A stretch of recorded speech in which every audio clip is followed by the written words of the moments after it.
holy fuck, there's a Lotus on this road. Yeah. So I've had the G80 for almost 3 years now, and it's come time to start thinking about maybe something to replace it with. So introducing to the channel is a 2024 Lotus Emira first edition V6 supercharged. It's not replacing the G80 just yet. I have it for a 24-hour period. I'm going to be doing a full review of it, going for some drives, comparing it to the G80, seeing if it's something I would consider getting rid of the G80 for, or maybe possibly filling in that other spot and kicking Taylor's car out of the garage for. So an overview of the spec, again, it's a 2024 Lotus Emira. It's the first edition. The first edition comes with some standard options like the wheels, lowered suspension, some interior bits that you can get on the base model, but it's an upcharge. The motor is the supercharged V6. The V6 motor is actually made by Toyota. Lotus makes some changes to it and then adds the supercharger for the power. The color is called Seneca Blue, and I would say it's similar to like a Voodoo Blue. Those BMW people out there, you probably know what I'm talking about. I'm not sure if the camera is picking up exactly what I'm seeing, but it's really nice color. It has a super nice metallic flake. It looks really nice in this color. They also come in they come in other colors obviously, but the yellow that they come in is probably my favorite one. They also come in a color similar to like a Nardo or a Brooklyn Gray. So let's take a look at the inside of this one here. This one has the optional 6-speed manual. They're also available in a DCT configuration. The 4-cylinder model they actually have, which is derived from the Mercedes AMG engine, only comes in the DCT. This one, again, optional to get either the manual or the DCT. This one is the 6-speed. The interior overall is pretty simplistic, but it has everything you need. It has a touchscreen infotainment display here, AC controls, and then for the start-stop button, they have this cool little flip-up thing like they have in some supercars like the Lambo.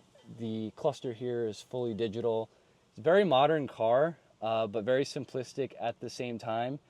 I want to show you a little quirk here, as Doug DeMuro would say. So, unfortunately, because I'm short, I have to have the seat pretty far up, and it kind of hides this little Easter egg. So, this is the manual transmission again, and here through this little grate, whatever you want to call it, you could actually see the linkage of the transmission here. So, I saw some people online actually remove this as well as the leather boot here, and it has a very open look, very unique looking. Again, I'm short, so when I drive, the seat's pretty much up here and you can't really see it. Kind of takes away from the novelty of that. But overall interior is really nice leather dash, stitching here, and again on the first edition you can choose different colors for that stitching. The steering wheel is nice perforated looking leather with a little strip here, which is not colored. Be cool if this was red or something. Pretty thin steering wheel. I drove it home and I really enjoyed it. It kind of feels like a go-kart, and similar feel to like the GT3, 992 GT3 in terms of the thickness of the steering wheel. Not the drive of the car. I'm not comparing this to a GT3, but just the feel of the steering wheel kind of feels like same thick. The owner did some modifications to it, nothing too crazy at all. But here I have a valve controller. He has a valve controller here from Miltech. It allows the valves to open completely as well as close, or you have the option to select just the standard way that they operate from the factory. The car is lowered a little bit, he said, on GRP purchase, so it has a little bit of a drop. The first edition actually comes a little bit lower, so he lowered it a little more after that. And then he has spacers. I believe they're 10 millimeter, pushes the wheel out a little bit. It's a really nice flush fitment. If it were my car, I might lower it a little bit more. I like having my cars pretty low, but overall, really nice flush to the fender fitment here. You could see the wheel doesn't stick out, and it also doesn't sit too far in. So good option, or a good choice there on the spacer selection. Let's take a look at the storage we have and the motor back here. So here's the key for those who are interested. And opening up the trunk here, you see the motor. You can't really see much, it's covered by these plastic pieces. And you have a little bit of storage over here. It's quite small. It's good for maybe a light grocery trip, but if you're going to Costco and buying things in bulk, I don't know if this would be the best car for that. The GT3 definitely has a lot more space. Again, I'm not comparing the cars, but I'm just comparing something that I drove recently and that I have a video on my channel for. So this isn't really big enough even for a golf bag, but when you look in here, we actually have a little bit of storage as well. Behind the seats, not too much, enough to put a couple things, but not much. And then we have a little window peeking into the power plant of this Lotus Emira. Again, you have the supercharged V6 and you have the little throttle body here. So when you give it gas, you'll see the little pin pull over there. Whoa. Oh my god. As I was saying, you guys can see the linkage of the transmission here. So you can see when I switch gears, you can see the inside. So it looks pretty cool. Taylor's here sitting in the passenger seat with the seat further back. But like I said, I'm more forward. So from my side, can't really tell, but it's a cool little Easter egg. So first impressions of like how comfortable the car is overall. I drove it home about 20 miles. It's nice and spacious in here. The seats are pretty big. Feels a little tight in the cabin, but you don't really feel it in your body just because the seats are good size, pretty comfortable. They have lumbar support. So I could see myself driving this on a daily basis, not really having any like back issues or feeling like I have to get out of the car after a couple minutes. So right now I'm in tour mode, which is the comfortable mode, and I'm just cruising, getting a feel of the car. The shifter, I gotta say, feels really nice. Compared to the G80 or any BMW I've driven, this feels so much better. The G80 manual transmissions feel kind of sloppy. You don't really feel like you're getting into the gear. This one's very notchy. The throws are a little bit long, but that's nothing a short shifter can't fix. Stock, I would leave it if I had to. It's not something I would be trying to change right away. The clutch feel, very nice. It's not too long of a travel. Has a nice engagement point. The car doesn't have auto rev matching actually, so I'm gonna manually rev match into third and give it a little pull. And let's go down a second because I don't feel like the RPMs are high enough. And let's give it a little pull. Whoa. I hit the limiter. So in this car, the complaint I see a lot is that the rev limiter is a little bit low. So I think it redlines around 6,800. We had a little cutoff there, just have to get used to the lower redline in this car. No problems there, and let's drop it into track mode here. See what that feels like. I'm not gonna go too crazy. It's my first time really driving it. Drop it into first. And I'm gonna give it a little acceleration here. Ready?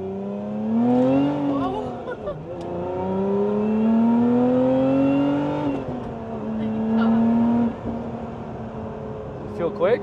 Yeah. How fast was that? It was like 60 something. Felt quick.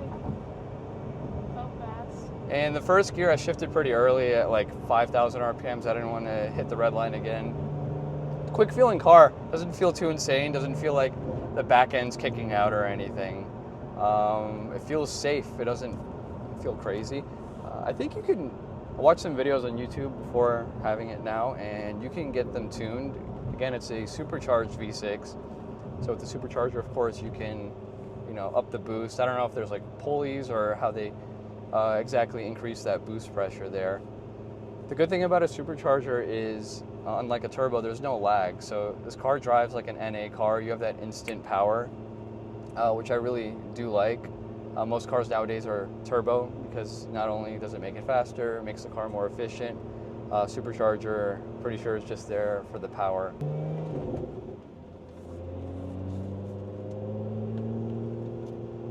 Wow, handles really nice. Oh my god.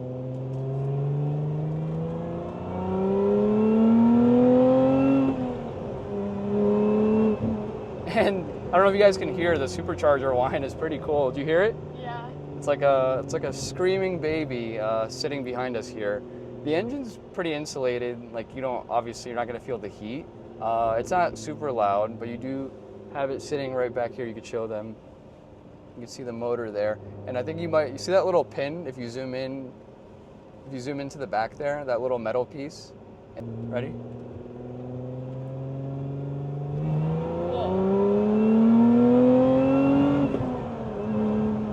I'm gonna take this turn a little quick, see what it feels like. We're in second gear, 40 miles an hour, 30, and we're making the turn here, and feels very nice. Glued to the ground. Wow, this car is fun, I gotta say. It's not like crazy power where, you know, you're getting sucked back into the seat, but it's just enough where it's a lot of fun, but not enough to get you in a lot of trouble. And it definitely gets looks. You get people, you saw that guy? Yeah, I did. And when I was driving it home, I was next to this like older, not an older Mercedes, but a Mercedes with like an older couple, and the lady's like, as I was driving by, she was like staring at me. I'm like, it's like a supercar. Not many people have Lotuses. In this area, you see a lot of nice cars, but the Lotus is one you don't really see. It's kind of like a niche brand. It's more for enthusiasts, not really people who are just getting a nice car just to get a nice car. Infotainment here, if you click the button, has Apple CarPlay, Android Auto. I'm not going to connect my phone. I just don't want to deal with connecting my phone to the Bluetooth here, but you have performance, tire pressure, has everything you need, and it's pretty intuitive.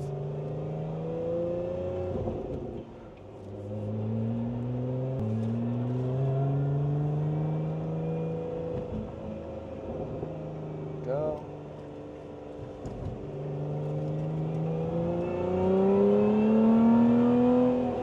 The shifter feel, the clutch feel, and just the overall shifting is very easy in a good way. It's notchy, so the feel is nice, but it's very easy to drive. And I think it'd be a good car for you to learn on in a parking lot, just to get an idea of how a manual works.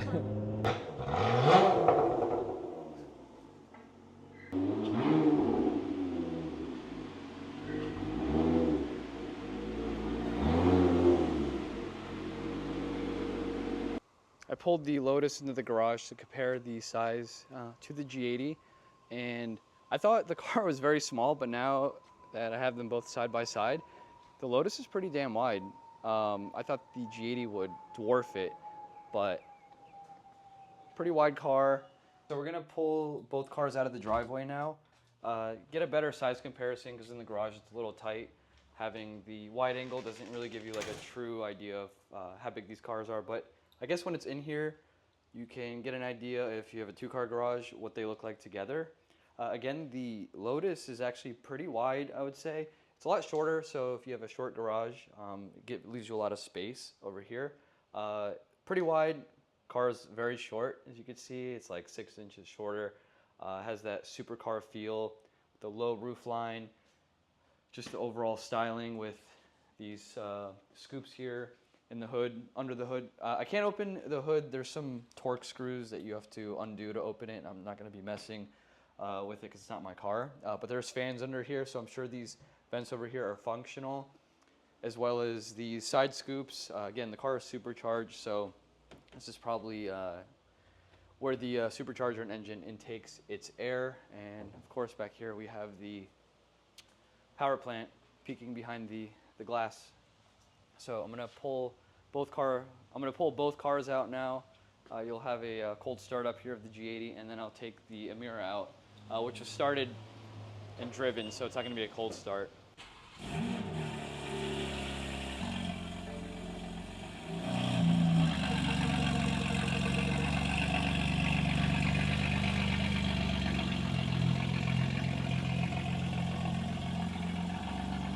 And then next is the Lotus.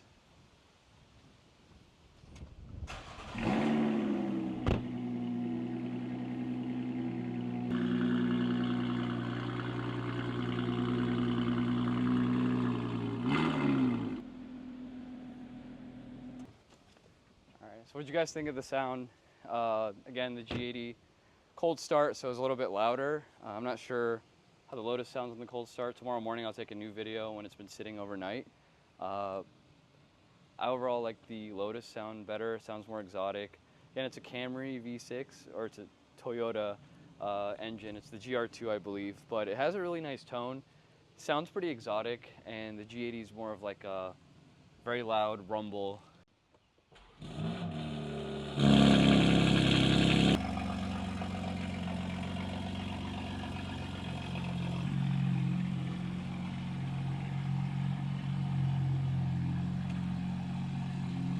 This one should sound pretty good. From the back.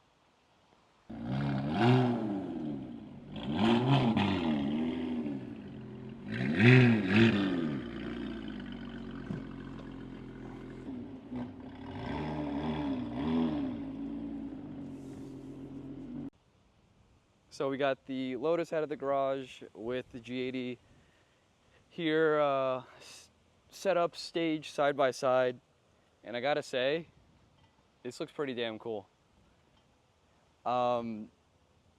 The combination of the blue on the Lotus with the green on the G80 just really makes a cool combination here. Is that smoke? Yeah, you got a fire burning in the Everglades. But we don't have time for fires right now. We got a Lotus to play with for the next 20 hours or so. And I just gotta say that the lines on this car are very supercar-esque. Like the swoop on the top through the door. If you don't know how much this car costs and you're just a regular bystander, casual person watching this thing drive by, this looks like a $200,000, $250,000 car. And then the G80 over here, special in its own way, very aggressive for a sedan.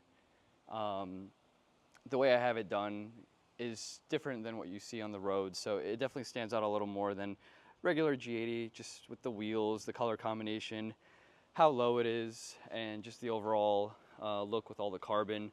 But side by side, I mean, the Lotus really puts it in its place. It's such a sick looking car. I can't get over the looks of it.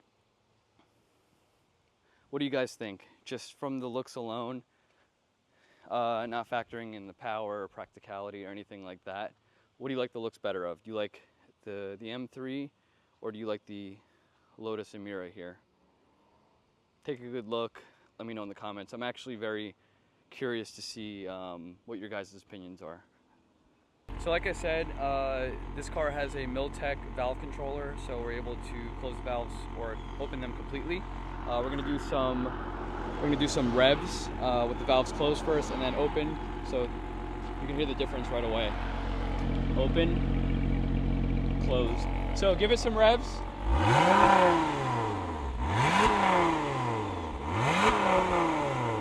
Okay, and now we're gonna open them up here. Go ahead.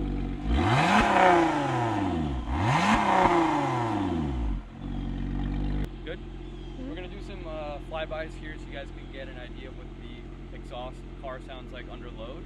I don't know if you'll be able to hear the supercharger, the whine. You can definitely hear it when you're driving it, but I'm not sure if you'll be able to hear it from the outside. So let's get to it.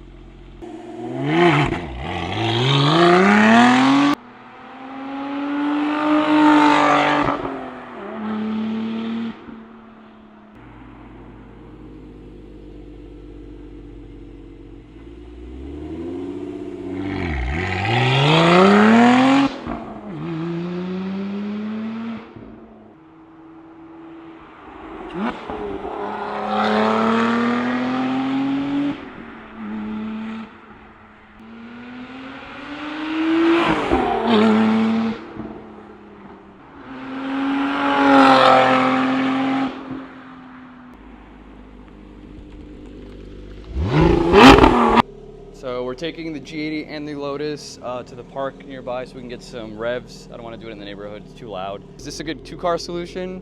Sedan and a two-seater mini supercar, what do you guys think? All right, so we're gonna do some revs. She's in the M3 right now.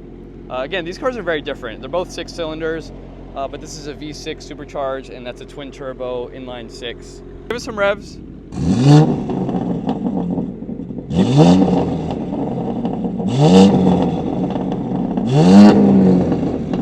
Middle mirror button, so she's gonna open the valves all the way with the valve controller. Go Go again. Oh my God.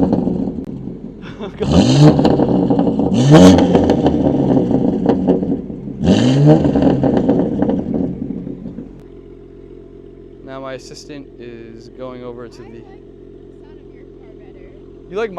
You like the M3 better? The sound? Really? I mean, I can't drive this. All right, the thing about this is it has a soft limiter. So it only revs in neutral till like 4,000. Go ahead. Go ahead.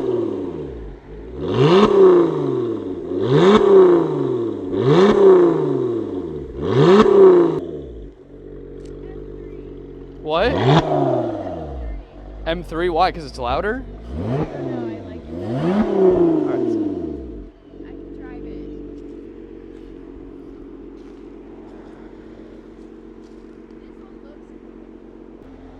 So the Lotus Emira has a 4,000 RPM soft limiter, so we're not able to rev past 4,000 RPMs. Check it out. So under load when you're driving, this car's a lot louder because you could rev it out more. But at a standstill, it's hard to compare to the M3. I mean, the tone you can tell, but it's not really revving out like it actually can when it's driving. Personally, I like the tone better of the Lotus. Why do you like the M3? Just because it's louder? It's so comfortable. I don't know. No, just the sound. If you had to. I don't know sounds. Oh, you don't know sounds? Okay, well, the Lotus I think does sound better.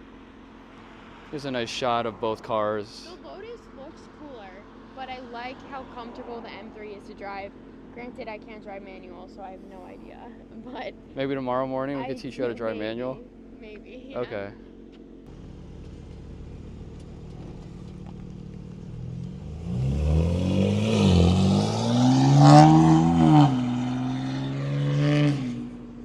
So hopefully you guys are enjoying this video so far.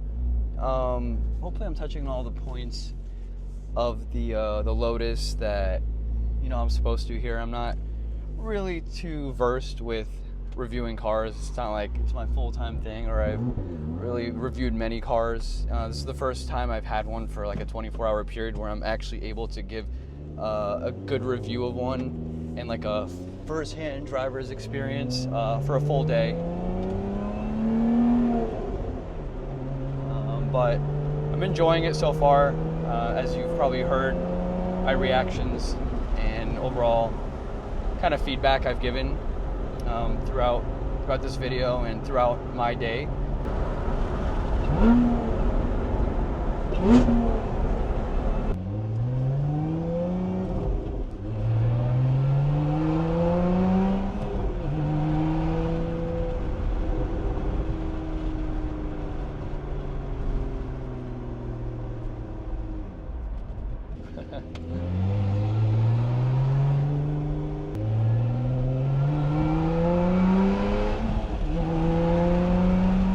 Holy fuck, there's a Lotus on this road. Yeah. It's sweet.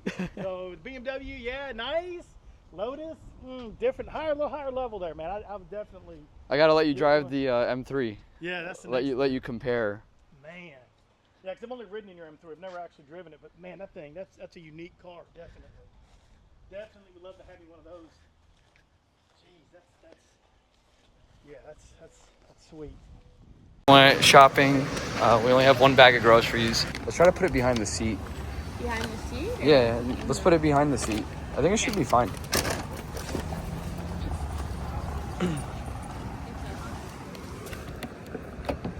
Wow, I actually have to click the button. Hold on. How does it not have... That's so weird. It doesn't have like comfort access. That's not very convenient.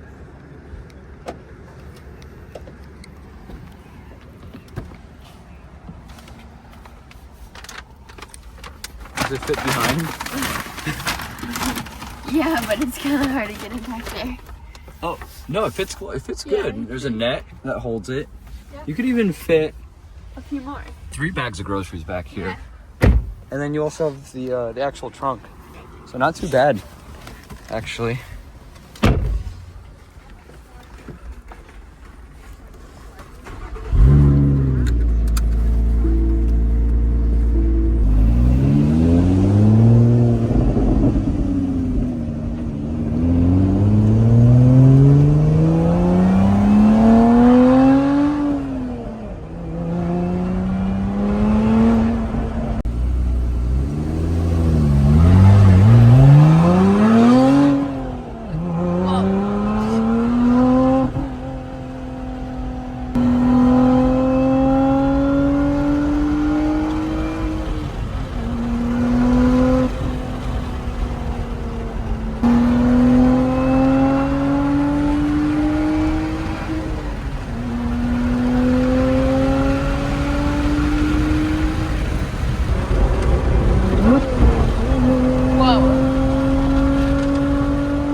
Sick.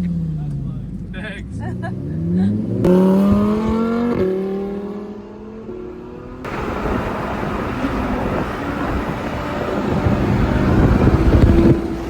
So I've had the Lotus Emira the entire day, 12 hours, been driving it on and off, and I wanted to do a little end part of this video, a little summary comparing it to the G80 as well as just talking about the car itself.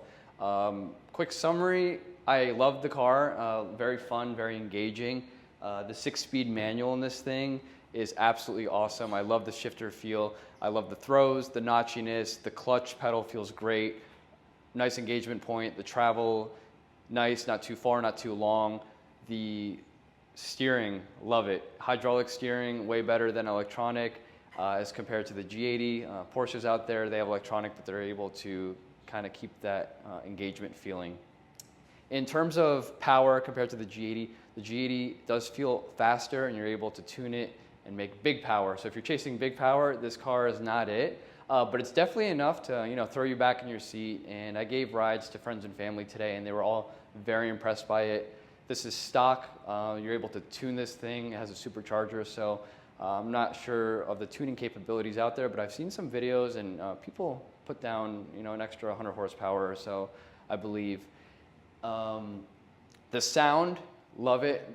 As you may know, some of the videos you've seen about my G80, one thing I critique about it is the sound. I gave it a 5 out of 10. This sounds pretty damn good. I would give it an 8.5 on the sound score. It's stock exhaust, but it has a valve controller, and the valve controller really, I think, helps this exhaust. And I've seen some other videos out there as well, and they put headers on these things, and they sound like GT3s. They sound awesome. Now, onto the styling. This thing looks sick. It looks like a supercar, it looks exotic, whatever you want to call it. We took the car grocery shopping, went to a couple plazas, and when people are outside, they really turn their heads. So if you're into cars that break people's necks, this is definitely it. People don't know what a Lotus is, or they haven't seen this model specifically, because you don't really see a lot of these around here. There's a lot of nice cars you do see, but Lotus is not one of them. It's a very niche car. It's more of an enthusiast kind of car. You don't really get this car if you're just somebody who wants to get something nice. Like, you gotta really enjoy driving. This is definitely a driver's car. If I had to give it a score, I'd give it like an 8.5. It's not like a McLaren P1 or anything, but it definitely does have the exotic look. And I've seen a couple out there on Instagram, and they have that big GT spoiler. If I had one of these, I would definitely put a spoiler on the back, just because the front, in my opinion, looks a little more aggressive than the rear. The rear, I think, is calling for a spoiler. What do you guys think? Does it need a little bit of a wing, big wing back there? Next, on to the practicality. So it's hard to compare a two-door sports coupe to a sedan like the G80, but I was very surprised by it because the seats in this are extremely comfortable. The cabin space is actually surprisingly not too crammed. There's a little step here getting in, but for me at least, very easy to sit down.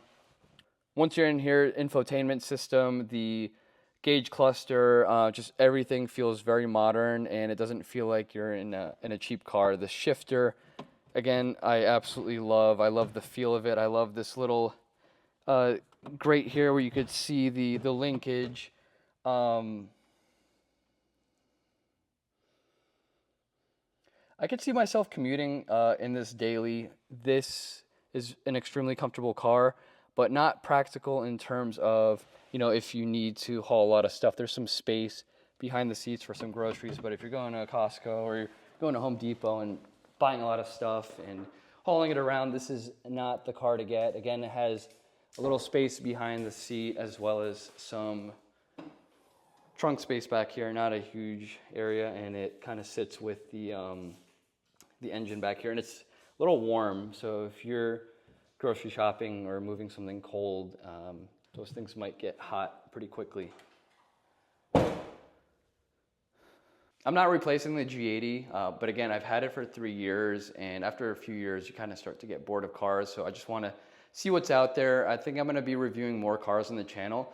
If you guys have any suggestions about other cars you might want to see, I was thinking about renting maybe like a Cayman GT4 or a Porsche 911, something out there. But if there's something specific you guys suggest that I should try as a G80 owner, you think I would enjoy it, let me know. I'm open to any suggestions. So this car was rented from Turo. I'm gonna link the listing. So if you guys want to try it out and you're in South Florida or you're going to be visiting, you'll be able to do so and book this car. The car is owned by an owner personally. It's not a business, and he's an enthusiast like us. So if you do rent it out, treat the car with respect. It's his baby.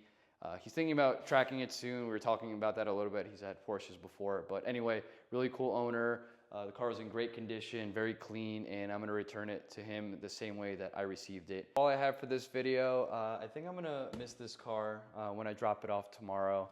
The overall experience was very awesome. If you enjoyed this video, please like it and leave me a comment below about what what your favorite part was, what you think you like about the Emira. If you've driven one, let me know what you thought of it. If you haven't already subscribed to the channel, please do so. It really helps the channel and it keeps me motivated and lets me know that I'm doing a good job with the content and that you guys are actually enjoying it. So again, that's all I have for this one. Thank you, and I will see you in the next one. I'm gonna miss this thing.